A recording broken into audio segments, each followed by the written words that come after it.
Whether you play Idle Heroes casually for fun, or you're a serious competitive optimizer, the question still remains. Is a hero good for your account? Should I build this hero? Should I build that hero? Will I benefit from having someone, let's say, like Tix on my account?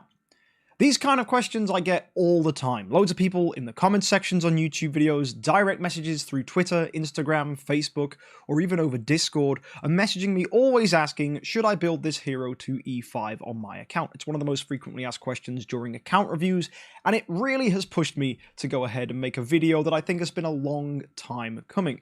Because at the end of the day, the answer to this question, like many of life's great questions, is it depends. If, for example, you wanted to go ahead and build an E5 Tix, but he was your first hero you were going to build to E5, you might find yourself a little bit disappointed, mainly because what makes him good is his final passive. When he's dead, he deals damage to opponents, and as well, he can steal attack from opponents, which is very powerful in game modes such as Broken Spaces. Sure, he has a really powerful active skill that deals a lot of damage, but on its own, the active skill isn't enough to carry you in a lot of fights, except for in particular game modes such as Aspen Dungeon or the Tower of Oblivion. This leaves him without the ability to carry himself in Seal Land, and leaves him with many areas of the game untouched by his ability to deal with them, which means you may feel like you'd have benefited a little better building a hero with some inbuilt sustain, or that offers more of an impact in the wider game as a whole, as opposed to these specialist areas. So when I'm asked, such as, should I build a Tix, the most common answer I give to that person is, well, how's your Aspen Dungeon looking? Have you progressed to level 350 with your hero levels by getting to Death 100? If you haven't, a Tix would be really beneficial. But then again, if you don't have a Kiss of Ghost or an upgraded Punisher of Immortal, you might find that Tix doesn't perform very well. Now, I've just said a lot of things that may have gone over your head if you're a new player, but I want the take home of this video to be very simple. The heroes you build should be informed by the heroes you already have. And this is something a lot of people don't actually do when they play this game. They don't think about the heroes they have when they go on to build a new hero. The most limiting factor as to whether you can build a hero is if you have copies. So a lot of people just build whoever they get copies of. Let's say you get given 5 copies of Tix from several events, there's a temptation to go and build into 10-star and later E5. But when you get playing this game for long enough, you'll start to realise that you get copies of pretty much everyone at a very steady rate, and DH games are pretty varied with the heroes they give away as rewards. So as you get into the mid-game and you have maybe 1, 2, 3, or even 6 E5 heroes, starting to choose which E5 you build becomes much more of an option. And therefore, which ones are beneficial to you is also dependent on the ones you already have, and that choice becomes even more important. For example, Penny is a hero a lot of people regard as being very good. She's a fantastic first E5, but if you presented me with an account that already had an E5 in the Fortress faction that had cleared Seal Land 20, and perhaps they've already built a Tix to get Death 100 cleared, you've just crossed off 2 things that Penny is really good at: Aspen Dungeon and Fortress Seal Land. With both of those 2 things completed, the question of whether you should build Penny becomes less attractive, which means for that particular individual, a Penny is not going to be a good hero. Even though many would hold Penny in high regard, for that individual they'll go, oh well, Penny isn't very good. And that results with differences of opinion across the internet, with people saying, oh, I don't think this hero is actually that good, because it depends on the context of that account. So one of the big things I like to talk about when it comes to informing you with the decisions of which heroes you should build is actually the Glory Challenge.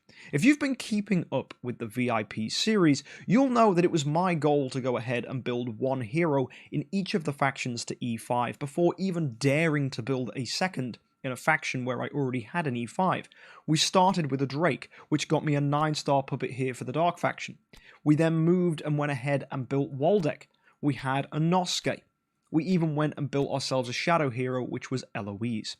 Later down the line, we built Faithblade, and then we built Rogan. And that gave us 6 heroes. 6 heroes who were all E5, who all got me the 9-star puppies of the Glory Challenge, and maxed this entire menu. In that time, I was able to imprint my heroes, and eventually it meant when I finally did swap that Inosuke to a Seer to build a Sword Flash, I got myself the maximum rewards on the side here, which got me plenty more stuff to help me progress in the game. And thanks to all those rewards, you can just see a sea of green ticks here, which means I've picked up everything in this first stage of the Glory Challenge, which means I've optimized myself and got myself the best rewards I can. As well, look at my Seal Land. Every single one of them is at Seal Land 20. And that is so efficient, because I didn't dare build more than one hero in a faction if I didn't need to. The only faction I had to build 2 heroes in was the Forest faction, where I needed a second Rogan to help us in Seal Land. But those of you that are experienced in Idle Heroes will know that a second Rogan is fantastic in pretty much every single game mode, because Rogan is such a versatile and phenomenal support hero, especially when you're running a lot of assassins, which my account is. So for my account, it was my goal to build one in each faction, and I think that should be the goal for every early player. So if you've gone ahead and built Ithaca, and you find you're getting lots of copies of LOEs, it might not be worth it to build that LOEs until you've got E5s in every other faction that can clear their Seal Lands. And that's another thing I want to stress. Being able to clear a Seal Land with a hero is so important, because getting to Seal Land 20 will give you a bonus in the Gate of the Void. That bonus can be found in the Void Temple by clicking Seal Land, and you'll see you increase the damage against heroes from that particular faction. If you've done the Shadow, you get Forest Void opponents. If you get Fortress, you get Shadow Void opponents, and it just keeps on going for all the different factions until finally you've cleared all 20 stages of the factions, and you get an increase of damage against Transcendence Void opponents by 30%. In the Gate of the Void.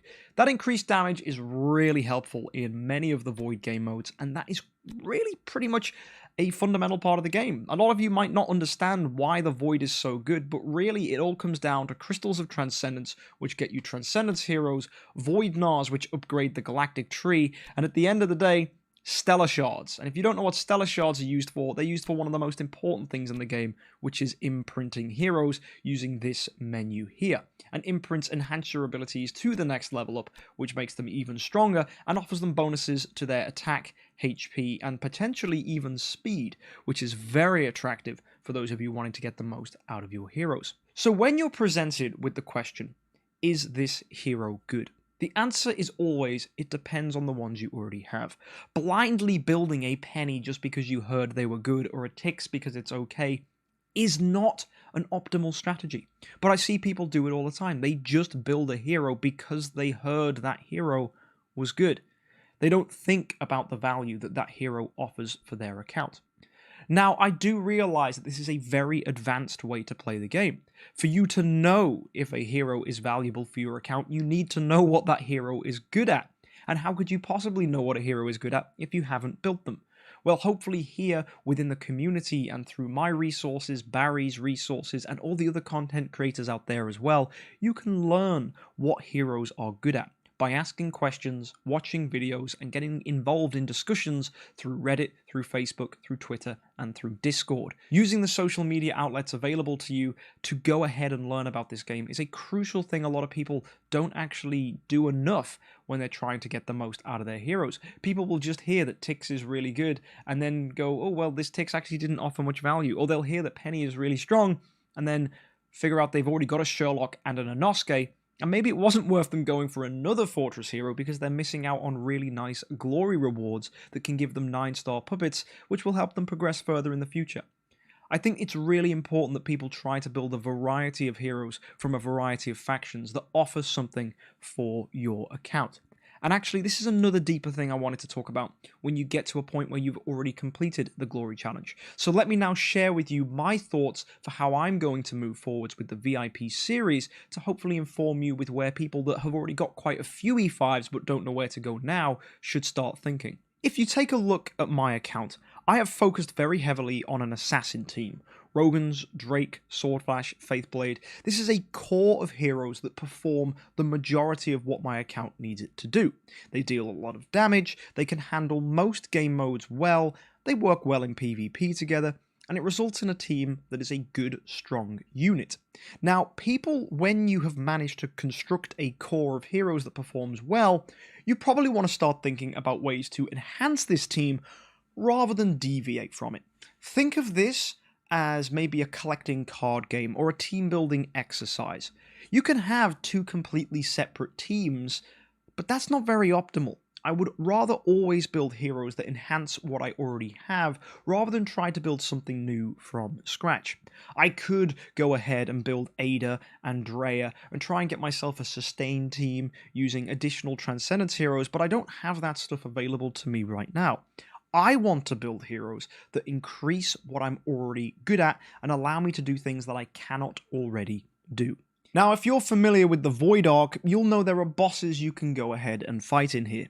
The earlier stages are pretty easy, but as soon as you get deep into the Void Arc, and the exploration has gone on for quite some time, you'll find that the bosses get harder and harder to kill, making it more difficult for you to get the rewards from this game mode. By going ahead and building someone like Olivia on my account, I can potentially deal with these opponents much more effectively. For example, I even built Ignis here because when she dies, she offers control immunity to a hero on my team, and that can allow me to not get stunned by those bosses, and actually make my Sword Flash more reliable at taking down these opponents because she's not going to get stunned by them, and that means she deals more damage before she finally does die. So therefore, building someone like Olivia to shrink the opponent, decreasing their damage and increasing what they take, will make me deal more damage to Void Arc bosses. As well, it will help me in broken spaces and allow me to progress further.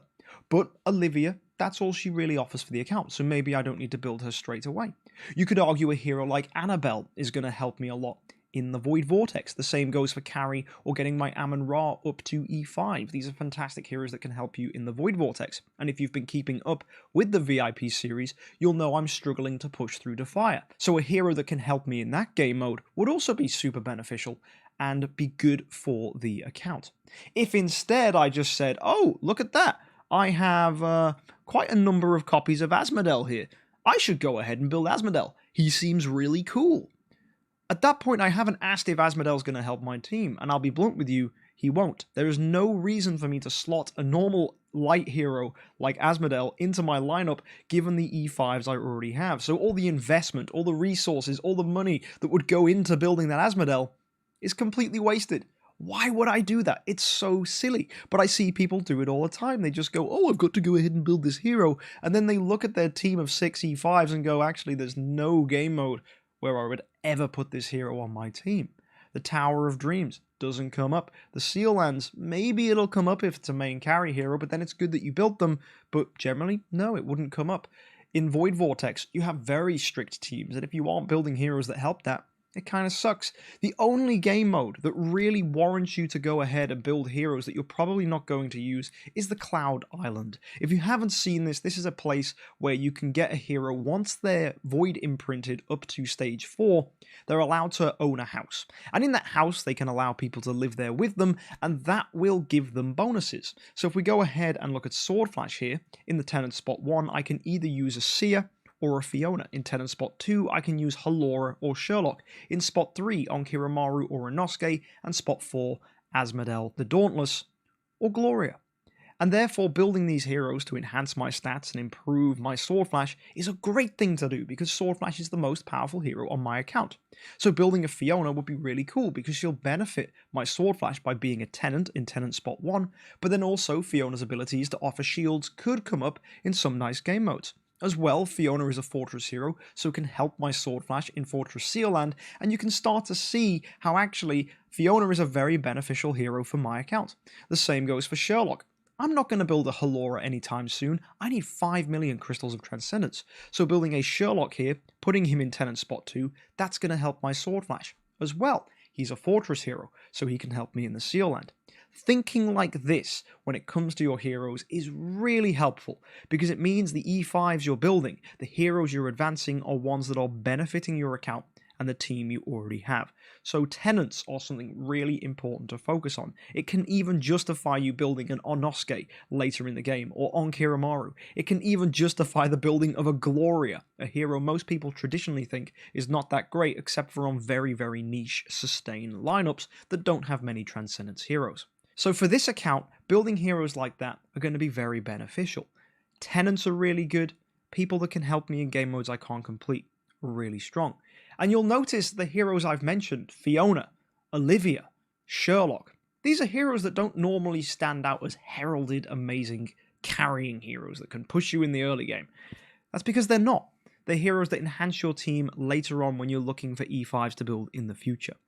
So when you're asking the question, should I build this hero? Whether it's Tix, whether it's Sherlock, whether it's Fiona, whether it's Drake, you need to weigh up what that hero is good at and whether what they're good at is something you can't already do on your account, or whether it's going to help and further improve the thing you can already do. For example, if you need a hero to do Aspen Dungeon, Tix is great, Penny is great. But if you've already done Aspen Dungeon, there's not really a reason to build Penny, unless of course you need to do Fortress Sealand.